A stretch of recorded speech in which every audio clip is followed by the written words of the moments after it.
नमस्कार मित्रांनो. आजच्या सत्य मराठी क्राईम घटनेमध्ये तुमचं स्वागत आहे. पण सुरुवात करण्याआधी तुम्हाला एक विनंती आहे. जर तुम्ही चॅनलवर नवीन असाल आणि तुम्हाला अशाच क्राईम स्टोरी ऐकायला आवडत असतील तर व्हिडिओला लाईक करून चॅनलला सबस्क्राईब करा व एका मराठी माणसाला पुढे जाण्यासाठी मदत करा. सांगली शहरातील यशवंतनगर परिसरात महेश प्रकाश कांबळे हा आपली बायको, मुले आणि आईवडिलांसह एकत्र कुटुंबात राहत होता. त्याचा भाजीपाला विक्रीचा व्यवसाय होता. याच व्यवसायातून त्याची ओळख फिरोज उर्फ बडे शेख यांच्याशी झाली. यातून ते दोघे चांगले मित्र बनले. महेश हा नेहमी फिरोजच्या घरी ये जा करत होता. फिरोजला 2 लहान मुले होती. फिरोजची बायको सुंदर होती. ती महेशच्या डोळ्यात भरली. फिरोजच्या घरी जात असल्याने त्याचे तिच्याशी बोलणे होते. यातूनच दोघांमध्ये प्रेमसंबंध निर्माण झाले. सुरुवातीला फक्त इशारे होत होते, पण हळूहळू ते दोघे एकमेकांच्या इतके जवळ आले की त्यांच्यामध्ये आता शारीरिक संबंध देखील होऊ लागले. अशा पद्धतीने मैत्री आड महेशने मित्राच्या बायकोसोबत आपलं सूत जुळवलं होतं. तो फिरोज घरी नसताना त्याच्या घरी जात होता. आपले हे प्रेमसंबंध फिरोजच्या लक्षात येऊ नये म्हणून त्याने फिरोजला दारूचे व्यसन लावले. त्याला दारूच्या नादाला लावून तो त्याच्या बायकोबरोबर रंग उधळवू लागला. दारूसाठी तो त्याला पैसा पुरवू लागला. अशा तऱ्हेने तो फिरोजला दारू पाजायचा आणि त्याच्या बायकोसोबत शरीर संबंध करायचा. असा महेश कांबळेचा दररोजचा खेळ चालू होता. फिरोजच्या मुलांना आता हे समजू लागलं, पण महेशने त्यांना देखील धाकात ठेवल्यामुळे मुले गप्प बसत होती. तसं पाहिलं तर महेश कांबळे आता याला फिरोजची अडचण वाटू लागली होती, म्हणून त्याने त्याचा काटा काढायचे ठरवले. त्याप्रमाणे 2021 मध्ये फिरोजला दारूच्या नशेत ठेवून त्याच्यावर चाकूने हल्ला करून त्याला संपवले.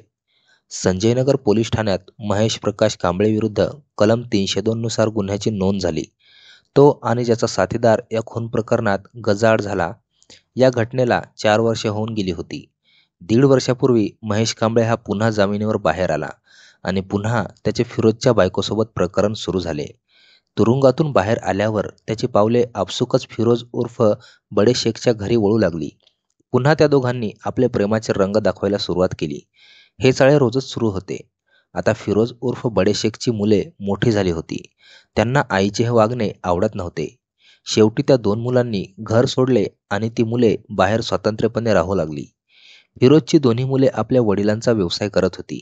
बाजारामध्ये भाजीपाला विक्री ती करत होती आणि ते स्वतंत्रपणे व्यवसाय करत असल्याने त्यांचा पोटापाण्याचा प्रश्न सुटला होता.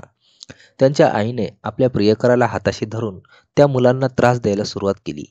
या त्रासाला वैतागून फिरोजचा मुलगा मुजाहिद याने दमदाटी आणि शिवीगाळ केली.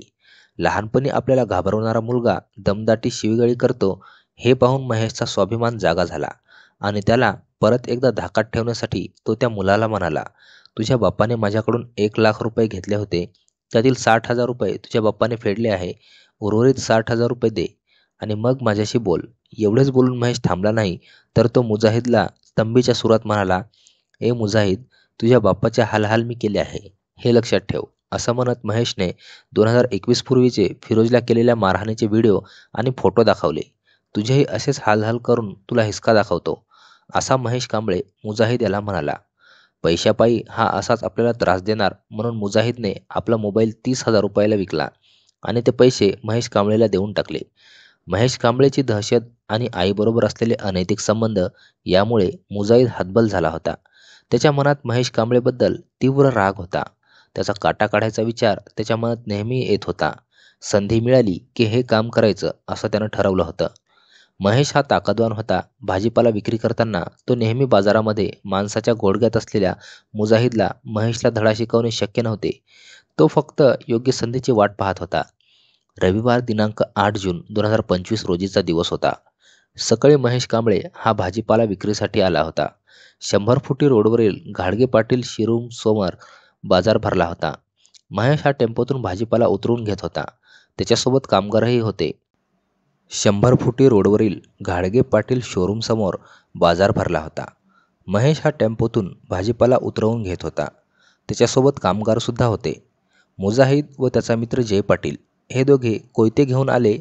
महेश भाजीपाला विक्री करून लघुशंकेसाठी आडबाजूला गेला असता मुजाहिद व जय पाटील हे दोघे त्या ठिकाणी जाऊन त्यांनी पुरत्या द्वेषाने कोयत्याचे घणाघाती गाव महेशच्या डोक्यात व पोटाजवळ घातले. हे सुरू असताना महेश म्हणाला, मी आता मेलो असा ओरडत रक्ताच्या थारोळ्यात तो पडला. आपले काम तमाम केल्यानंतर मुजाहिद व जय पाटील हे रक्त धारदार कोयते घेऊन हवेत फिरवत मोटरसायकलवर बसून पसार झाले. इकडे घटनास्थळी 100 फुटी रोडवर महेश कांबळे बेशुद्ध पडला होता. रक्तस्राव सुरू होता हे पाहून 4-5 नागरिकांनी महेशला रिक्षात घालून सिव्हिल हॉस्पिटल सांगली येथे उपचारासाठी नेले. तेथील डॉक्टरांनी तपासून अतिदक्षता विभागात जाण्यास सांगितले.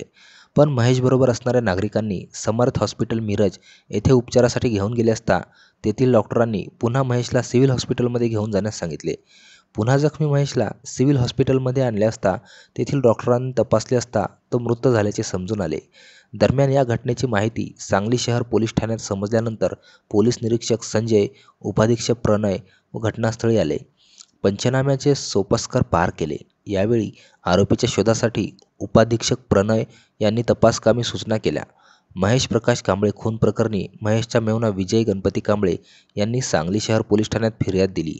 त्यानुसार आरोपीवर गुन्हा दाखल झाला. संशयित आरोपी मुजाहिदबाबत सांगली शहर गुन्हे प्रकरणी शाखेचे हवालदार गौतम कांबळे, संतोष कळवे, संदीप पाटील यांनी कसून शोध केला. मुजाहिदचा साथीदार जय सुरेश पाटील याचा शोध घेतला, तरीही ते दोघे आढळून आले नाही. आरोपीच्या मागावर सांगली पोलीस पथक होते. पोलिसांनी संपूर्ण परिसर पिंजून काढला. शेवटी संशयित मुजाहिद फिरोज उर्फ बडे शेख वय 27 राहणार इंद्रानगर मालगाव जिल्हा सांगली, जय सूरज पाटील वय 21 राहणार सांगली या दोघांना अटक केली. सांगली शहर पोलिसांनी गुन्ह्यात वापरलेली हत्यारे व मोटरसायकल जप्त केली आहे. धन्यवाद.